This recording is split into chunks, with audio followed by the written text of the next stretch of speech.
Mateus, capítulo 10. Os 12 apóstolos.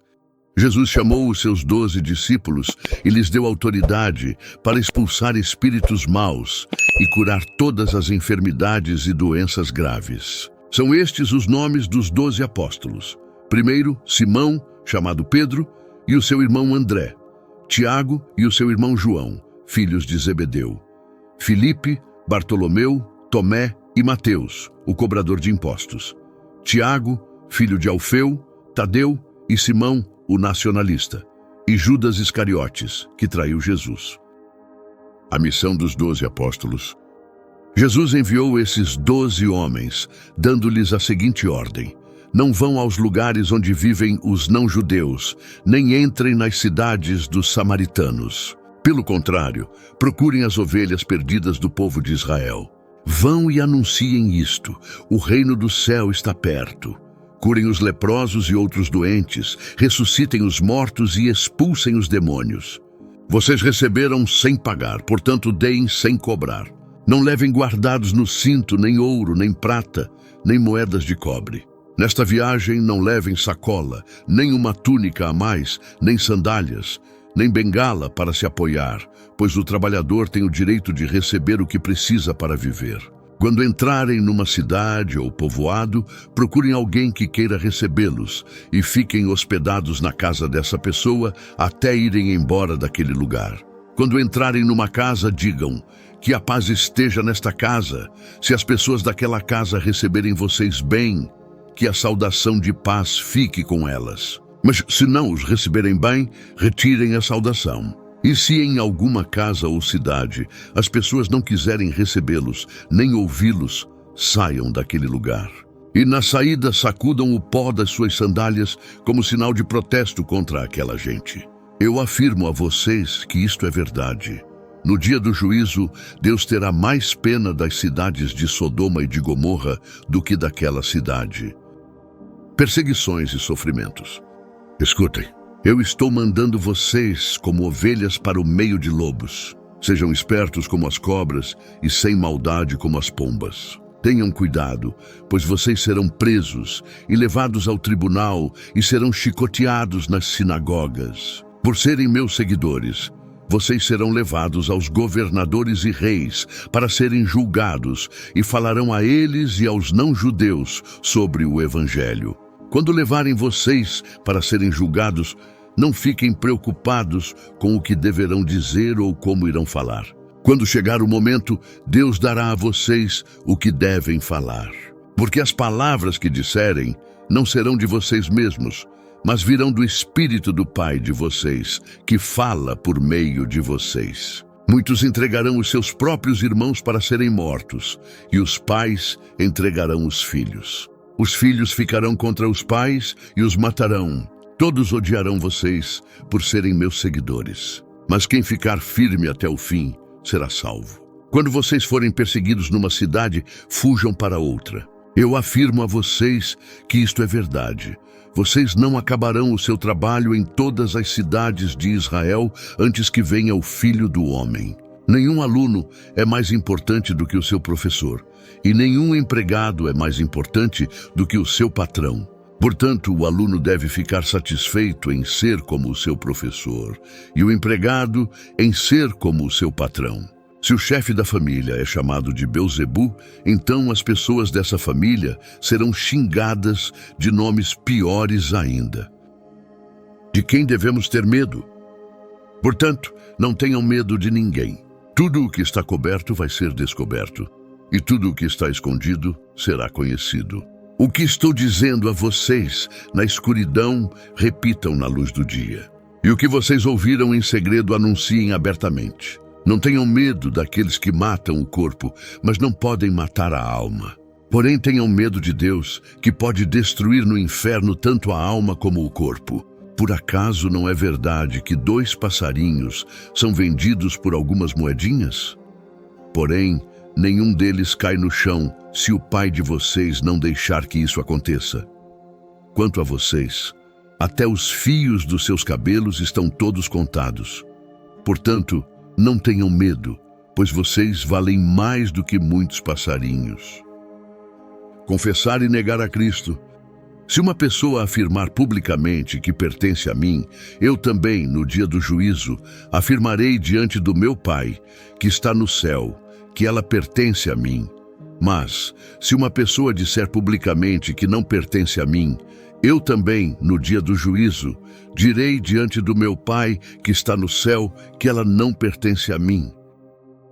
Espada em vez de paz. Não pensem que eu vim trazer paz ao mundo. Não vim trazer a paz, mas a espada. Eu vim para pôr os filhos contra os pais, as filhas contra as mães e as noras contra as sogras. E assim, os piores inimigos de uma pessoa serão os seus próprios parentes. Quem ama o seu pai ou a sua mãe mais do que ama a mim, não merece ser meu seguidor. Quem ama o seu filho ou a sua filha mais do que ama a mim, não merece ser meu seguidor. Não serve para ser meu seguidor quem não estiver pronto para morrer, como eu vou morrer e me acompanhar. Quem procura os seus próprios interesses nunca terá a vida verdadeira, mas quem esquece a si mesmo, porque é meu seguidor, terá a vida verdadeira. As recompensas. Quem recebe vocês está recebendo a mim, e quem me recebe está recebendo aquele que me enviou. Quem receber um profeta, porque este é profeta, terá uma parte da recompensa dele. E quem receber uma pessoa boa, porque ela é boa, terá uma parte da recompensa dela. Eu afirmo a vocês que isto é verdade. Quem apenas por ser meu seguidor der ainda que seja um copo de água fria ao menor dos meus seguidores, certamente receberá a sua recompensa. Mateus capítulo 11. Os mensageiros de João Batista. Quando acabou de dar essas ordens aos seus 12 discípulos, Jesus saiu daquele lugar e foi ensinar e anunciar a sua mensagem nas cidades que ficavam perto dali. João Batista estava na cadeia e, quando ouviu falar do que Cristo fazia, mandou que alguns dos seus discípulos fossem perguntar a ele: "O Senhor é aquele que ia chegar ou devemos esperar outro?" Jesus respondeu: "Voltem e contem a João o que vocês estão ouvindo e vendo. Digam a ele que os cegos veem, os coxos andam, os leprosos são curados, os surdos ouvem, os mortos são ressuscitados e os pobres recebem o Evangelho. E felizes são aqueles que não abandonam a sua fé em mim." Quando os discípulos de João foram embora, Jesus começou a dizer ao povo o seguinte a respeito de João: "O que vocês foram ver no deserto? Um caniço sacudido pelo vento? O que foram ver? Um homem bem vestido? Ora, os que se vestem bem moram nos palácios. Então me digam, o que esperavam ver? Um profeta? Sim, eu afirmo que vocês viram muito mais do que um profeta. Porque João é aquele a respeito de quem as Escrituras Sagradas dizem: 'Aqui está o meu mensageiro', disse Deus. 'Eu o enviarei adiante de você para preparar o seu caminho.' Eu afirmo a vocês que isto é verdade. De todos os homens que já nasceram, João Batista é o maior. Porém, quem é menor no reino do céu é maior do que ele. Desde os dias em que João anunciava a sua mensagem, até hoje, o reino do céu tem sido atacado com violência e as pessoas violentas tentam conquistá-lo. Até o tempo de João, todos os profetas e a lei de Moisés falaram a respeito do reino. E se vocês querem crer na mensagem deles, João é Elias, que estava para vir. Se vocês têm ouvidos para ouvir, então ouçam. Mas com quem posso comparar as pessoas de hoje? São como crianças sentadas na praça. Um grupo grita para o outro: "Nós tocamos músicas de casamento, mas vocês não dançaram. Cantamos músicas de sepultamento, mas vocês não choraram." João Batista jejua e não bebe vinho, e todos dizem: "Ele está dominado por um demônio." O Filho do Homem come e bebe, e todos dizem: "Vejam, este homem é comilão e beberrão. É amigo dos cobradores de impostos e de outras pessoas de má fama." Porém, é pelos seus resultados que a sabedoria de Deus mostra que é verdadeira. As cidades que não creram. Então Jesus começou a acusar as cidades onde tinha feito muitos milagres. Ele fez isso porque os seus moradores não haviam se arrependido dos seus pecados. Jesus disse: ai de você, cidade de Corazim! Ai de você, cidade de Betsaida! Porque se os milagres que foram feitos em vocês tivessem sido feitos nas cidades de Tiro e de Sidom, os seus moradores já teriam abandonado os seus pecados há muito tempo. E para mostrarem que estavam arrependidos, teriam vestido roupa feita de pano grosseiro e teriam jogado cinzas na cabeça.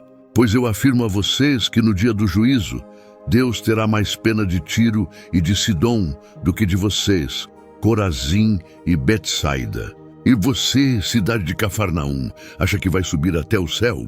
Pois será jogada no mundo dos mortos. Porque se os milagres que foram feitos aí tivessem sido feitos na cidade de Sodoma, ela existiria até hoje. Pois eu afirmo a vocês que no dia do juízo, Deus terá mais pena de Sodoma do que de você, Cafarnaum. Um convite de Jesus. Naquela ocasião, Jesus disse: ó Pai, Senhor do céu e da terra, eu te agradeço porque tens mostrado às pessoas, sem instrução, aquilo que escondeste dos sábios e dos instruídos. Sim, ó Pai, tu tiveste prazer em fazer isso. O meu Pai me deu todas as coisas. Ninguém sabe quem é o Filho, a não ser o Pai. E ninguém sabe quem é o Pai, a não ser o Filho, e também aqueles a quem o Filho quiser mostrar quem o Pai é. Venham a mim, todos vocês que estão cansados de carregar as suas pesadas cargas, e eu lhes darei descanso. Sejam meus seguidores e aprendam comigo, porque sou bondoso e tenho um coração humilde, e vocês encontrarão descanso. Os deveres que eu exijo de vocês são fáceis, e a carga que eu ponho sobre vocês é leve. Mateus, capítulo 12. Jesus e o sábado. Poucos dias depois, num sábado, Jesus estava atravessando uma plantação de trigo. Os seus discípulos estavam com fome e, por isso, começaram a colher espigas e a comer os grãos de trigo. Quando alguns fariseus viram aquilo, disseram a Jesus: veja, os seus discípulos estão fazendo uma coisa que a nossa lei proíbe fazer no sábado. Então Jesus respondeu: vocês não leram o que Davi fez quando ele e os seus companheiros estavam com fome? Davi entrou na casa de Deus, e ele e os seus companheiros comeram os pães oferecidos a Deus, embora isso fosse contra a lei, pois somente os sacerdotes tinham o direito de comer esses pães. Ou vocês não leram na lei de Moisés que nos sábados os sacerdotes quebram a lei no templo e não são culpados? Eu afirmo a vocês que o que está aqui é mais importante do que o templo. Se vocês soubessem o que as Escrituras Sagradas querem dizer quando afirmam: eu quero que as pessoas sejam bondosas e não que me ofereçam sacrifícios de animais, vocês não condenariam os que não têm culpa, pois o Filho do Homem tem autoridade sobre o sábado. Jesus e o homem da mão aleijada. Jesus saiu dali e foi para uma sinagoga. Estava ali um homem que tinha uma das mãos aleijada. Então, algumas pessoas que queriam acusar Jesus de desobedecer à lei lhe perguntaram: é contra a nossa lei curar no sábado? Jesus respondeu: se um de vocês tiver uma ovelha e no sábado ela cair num buraco, será que ele não vai fazer tudo para tirá-la dali? Pois uma pessoa vale muito mais do que uma ovelha. Portanto, a nossa lei permite ajudar os outros no sábado. E disse para o homem: estenda a mão. Ele estendeu, e ela sarou e ficou igual a outra. Então os fariseus que estavam ali saíram e começaram a fazer planos para matar Jesus. O servo escolhido de Deus, quando Jesus soube disso, foi embora dali, e muita gente o seguiu. Ele curou todos os que estavam doentes e mandou que não contassem nada a ninguém a respeito dele. Isso aconteceu para se cumprir o que o profeta Isaías tinha dito. Disse Deus: aqui está o meu servo que escolhi, aquele que amo e que dá muita alegria ao meu coração. Eu porei nele o meu espírito, e ele anunciará o meu julgamento a todos os povos.